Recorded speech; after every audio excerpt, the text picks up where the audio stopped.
Hi friends, welcome back to my channel. So ಎಲ್ಲರೂ ಹೇಗಿದ್ದೀರಾ? ನಾನು ಕೂಡ ಚೆನ್ನಾಗಿದ್ದೀನಿ. ನೀವೆಲ್ಲರೂ ಚೆನ್ನಾಗಿದ್ದೀರಾ ಅಂತ ಭಾವಿಸ್ತಾ ಇವತ್ತಿನ ವಿಡಿಯೋ ಸ್ಟಾರ್ಟ್ ಮಾಡ್ತಾ ಇದ್ದೀನಿ. ನಾರ್ತ್ ಇಂಡಿಯನ್ ಸ್ಟೈಲ್ ಬೆಂಡೆಕಾಯಿ ಕರಿ.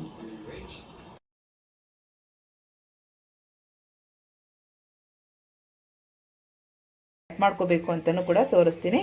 ಹಾಗೆ ನನ್ನ ಚಾನಲ್ನ ಮೊದಲನೇ ಸರಿ ನೋಡ್ತಾ ಇದ್ರೆ ಪ್ಲೀಸ್ ಸಬ್ಸ್ಕ್ರೈಬ್ ಮಾಡ್ಕೊಳ್ಳಿ. ಹಾಗೆ ಒಂದು ಲೈಕ್ ಮಾಡಿ, ಶೇರ್ ಮಾಡಿ, ಕಮೆಂಟ್ ಮಾಡಿ. ಈಗ ಯಾವ ರೀತಿ ಕಟ್ ಮಾಡೋಣ ಅಂತ ನೋಡಿ. ಈ ರೀತಿ 2 ಪೀಸಾಗಿ ಮಾಡಿಕೊಂಡು ಮಧ್ಯದಲ್ಲಿ ಈ ಥರ ಸೀಳ್ಕೋಬೇಕು. ನೋಡಿ, 1 ಪೀಸಲ್ಲಿ 2 ಪೀಸಾಗಿ ಈ ಥರ ಮಾಡ್ಕೋಬೇಕು. ಸೊ ಎಲ್ಲದನ್ನು ಹೀಗೆ ಮಾಡ್ಕೋಬೇಕು. ನೋಡಿ, ಈ ರೀತಿ ಮಾಡ್ಕೋಬೇಕು. ಎಲ್ಲದನ್ನು ಹೀಗೆ ಮಾಡ್ಕೊಳ್ಳೋಣ. ನೋಡಿ, ಎಲ್ಲ ಈ ರೀತಿ ಕಟ್ ಮಾಡ್ಕೊಂಡಿದ್ದೀನಿ. ಈಗ ಸ್ವಲ್ಪ ಆಯಿಲ್ ಹಾಕ್ಕೊಂಡು ಒಂದು ಬಾಣಲೆ ಇಟ್ಕೊಂಡಿದ್ದೀನಿ. ನಾವು ಇದಕ್ಕೆ ಈಗ ಬೆಂಡೆಕಾಯಿ ಕಟ್ ಮಾಡ್ಕೊಂಡಿರೋದೆಲ್ಲ ಸೇರಿಸ್ಕೊಂಡು ಚೆನ್ನಾಗಿ ಫ್ರೈ ಮಾಡ್ಕೊಳ್ಳೋಣ. ಈಗ ಎಲ್ಲ ಹಾಕ್ಕೊಂಡಿದ್ದೀನಿ. ಸ್ವಲ್ಪ ಚೆನ್ನಾಗಿ ಫ್ರೈ ಮಾಡ್ಕೊಳ್ಳೋಣ ಆಯಿಲಲ್ಲಿ.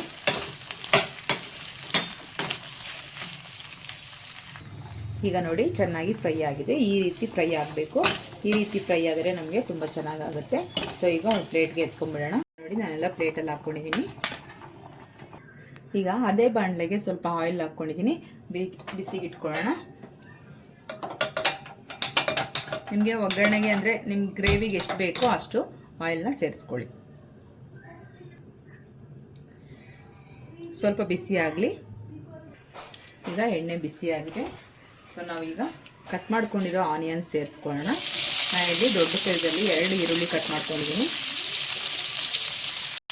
ಈಗ ಮಿಕ್ಸ್ ಮಾಡ್ಕೊಳ್ಳೋಣ. ಚೆನ್ನಾಗಿ ಸ್ವಲ್ಪ ಫ್ರೈ ಆಗಲಿ. ತುಂಬ ಚೆನ್ನಾಗಿರುತ್ತೆ. ಈ ರೀತಿ ನೀವು ಗ್ರೇವಿಗಳನ್ನ ಮಾಡ್ಕೊಳ್ಳಿ. ತುಂಬ ಚೆನ್ನಾಗಿರುತ್ತೆ. ತುಂಬ ಡಿಫ್ರೆಂಟಾಗೂ ಇರುತ್ತೆ, ತುಂಬ ಟೇಸ್ಟಿಯಾಗೂ ಇರುತ್ತೆ. ಎಲ್ಲರಿಗೂ ಇಷ್ಟ ಆಗುತ್ತೆ. ಸಿಂಪಲ್ಲಾಗಿ ತುಂಬ ಚೆನ್ನಾಗಿ ಮಾಡ್ಕೋಬೋದು. ಯಾವಾಗಲೂ ಬೆಂಡೆಕಾಯಿ ಒಂದೊಂದು ರೀತಿ ಗ್ರೇವಿ ಮಾಡ್ತಾ ಇರ್ತೀವಿ ಮನೆಗಳಲ್ಲಿ. ಸ್ವಲ್ಪ ಚೇಂಜ್ ಆಗಿ ಡಿಫ್ರೆಂಟಾಗಿ ಮಾಡಿಕೊಂಡ್ರೆ ಚಪಾತಿಗೆ, ಪೂರಿ, ಚಪಾತಿ ಎಲ್ಲ ಚೆನ್ನಾಗಿರುತ್ತೆ. ಈಗ ಸ್ವಲ್ಪ ಶುಂಠಿ ಬೆಳ್ಳುಳ್ಳಿ ಪೇಸ್ಟ್ ಹಾಕ್ಕೊಳ್ಳೋಣ. 1 ಸ್ಪೂನಷ್ಟು ಚೆನ್ನಾಗಿ ಮಿಕ್ಸ್ ಮಾಡ್ಕೊಳ್ಳೋಣ. ಹಸಿ ವಾಸನೆ ಹೋಗೋವರೆಗೂ. ಆನಿಯನ್ನು ನಮ್ಗೆ ಈ ಕಲರ್ ಬರಬೇಕು. ತುಂಬ ರೋಸ್ಟ್ ಆಗಬಾರ್ದು, ಹಾಗೆ ತುಂಬ ಹಸಿನೂ ಇರಬಾರ್ದು. ಸ್ವಲ್ಪ ಗೋಲ್ಡನ್ ಕಲರ್ ಬಂದಿರಬೇಕು.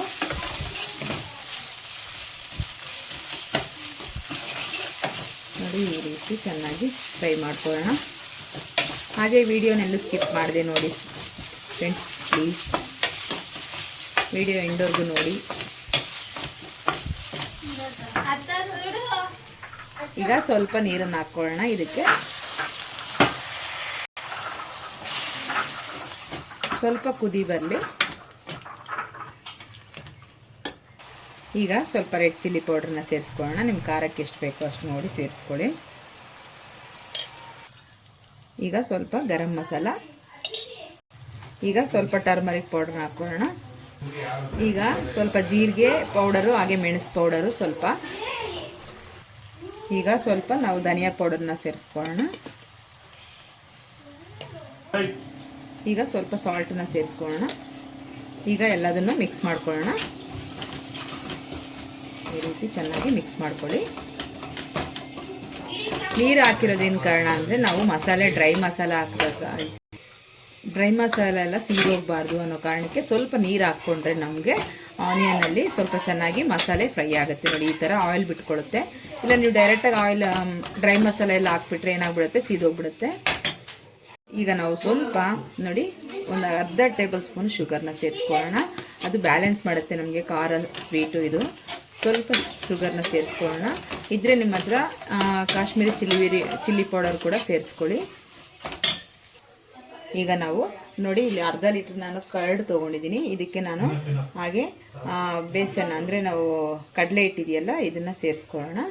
ಇದಕ್ಕೆ ಸೇರಿಸ್ಕೊಂಡು ಚೆನ್ನಾಗಿ ಮಿಕ್ಸ್ ಮಾಡ್ಕೊಳ್ಳೋಣ. ಈಗ ಚೆನ್ನಾಗಿ ಮಿಕ್ಸ್ ಮಾಡ್ಕೊಳ್ಳೋಣ ಈ ರೀತಿ. ಇದಕ್ಕೆ ಬೇಕಾದರೆ ನೀವು ಸ್ವಲ್ಪ ಗ್ರೀನ್ ಚಿಲ್ಲಿ ಮ್ಯಾಶ್ ಮಾಡಿಬಿಟ್ಟು ಸ್ವಲ್ಪ ಪೇಸ್ಟ್ ಮಾಡ್ಕೊಂಡು ಹಾಕ್ಕೊಳ್ಳಿ. ಬಟ್ ನಾನು ರೆಡ್ ಚಿಲ್ಲಿನೇ ಹಾಕ್ಕೊಂಡಿದ್ದೀನಿ. ಸಾಕು, ಜಾಸ್ತಿ ಖಾರ ಆಗಿಬಿಡುತ್ತೆ ಅಂತ ಹೇಳಿ ಹಾಕ್ಕೊಂಡ್ರೆ ಸ್ವಲ್ಪ ಚೆನ್ನಾಗಿರುತ್ತೆ. ಇನ್ನು ಪೀಸಸ್ ಆಗಿ ಮಾಡ್ಕೊಂಡು ಹಾಕ್ಕೋಬೋದು. ಇಲ್ಲಾಂದರೆ ಸ್ವಲ್ಪ ತರಿಯಾಗಿ ರುಬ್ಕೊಂಡು ಹಾಕ್ಕೊಳ್ಳಿ. ಜಾಸ್ತಿ ಸ್ಪೈಸಿ ತಿನ್ನೋರು. ಸೊ ಅಷ್ಟೊಂದು ಸ್ಪೈಸಿ ತಿನ್ನದೇ ಇರೋರು ನಾರ್ಮಲ್ಲಾಗಿ ರೆಡ್ ಚಿಲ್ಲಿ ಮಾಡಿಕೊಂಡ್ರೆ ಸಾಕು. ಈಗ ನಮಗೆ ನೋಡಿ ಒಂದು ಯಾವ ಥರ ಆಗಿದೆ ಅಂತ ಈ ರೀತಿ ಇರಬೇಕು. ಈಗ ನಾವು ಇದಕ್ಕೆ ಸೇರಿಸ್ಕೊಳ್ಳೋಣ.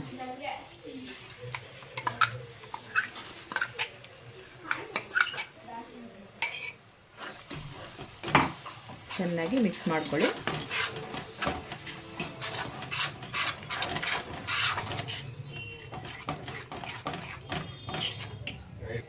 ಈಗ ಇದಕ್ಕೆ ಸ್ವಲ್ಪ ವಾಟರ್ನ ಸೇರಿಸ್ಕೊಳ್ಳೋಣ. ಈಗ ಸ್ವಲ್ಪ ಮಿಕ್ಸ್ ಮಾಡಿಕೊಂಡು ಈಗ ಲಿಡ್ ಕ್ಲೋಸ್ ಮಾಡೋಣ. ಒಂದು 5 ನಿಮಿಷ ಹಾಗೆ ಬಿಟ್ಟು ಕುದೀಲಿ ಚೆನ್ನಾಗಿ. ಈಗ ಓಪನ್ ಮಾಡಿ ನೋಡೋಣ. ನೋಡಿ ಚೆನ್ನಾಗಿ ಕುದೀತಾ ಇದೆ. ಈಗ ಚೆನ್ನಾಗಿ ತಿರುಗಿಸ್ಕೊಂಡಾಗಿದೆ. ಈಗ ನಾವು ಫ್ರೈ ಮಾಡ್ಕೊಂಡಿರೋ ಬೆಂಡೆಕಾಯಿನ ಸೇರಿಸ್ಕೊಳ್ಳೋಣ. ಸೊ ಈಗ ಮಿಕ್ಸ್ ಮಾಡ್ಕೊಳ್ಳೋಣ.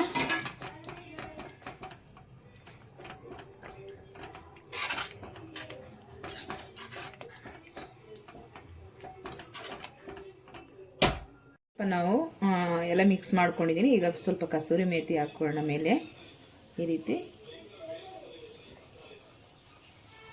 ಹಾಗೆ ಸ್ವಲ್ಪ ಗರಂ ಮಸಾಲ ಸ್ವಲ್ಪ ಮೇಲೆ ಹಾಕ್ಕೊಳ್ಳೋಣ, ಒಂದು ಅರ್ಧ ಟೇಬಲ್ ಸ್ಪೂನಷ್ಟು.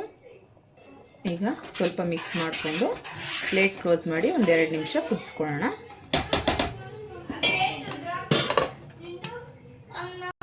ಈಗ ನಾವು ಸ್ವಲ್ಪ ಕೊತ್ತಂಬರಿ ಸೊಪ್ಪನ್ನು ಹಾಕ್ಕೊಳ್ಳೋಣ.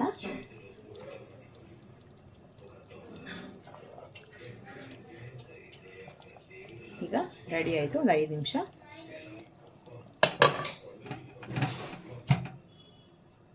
ನೋಡಿ ಬೌಲ್ಗೆ ಸರ್ವ್ ಮಾಡಿದ್ದೀನಿ ನಾನು.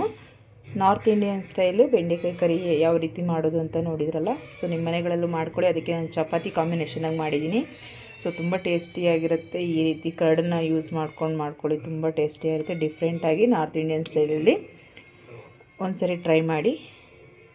Thank you for watching. ಮತ್ತೆ ಸಿಗೋಣ ನೆಕ್ಸ್ಟ್ ವಿಡಿಯೋದಲ್ಲಿ. ಅಲ್ಲಿವರೆಗೂ ಟೇಕ್ ಕೇರ್. ಬಾಯ್ ಬಾಯ್.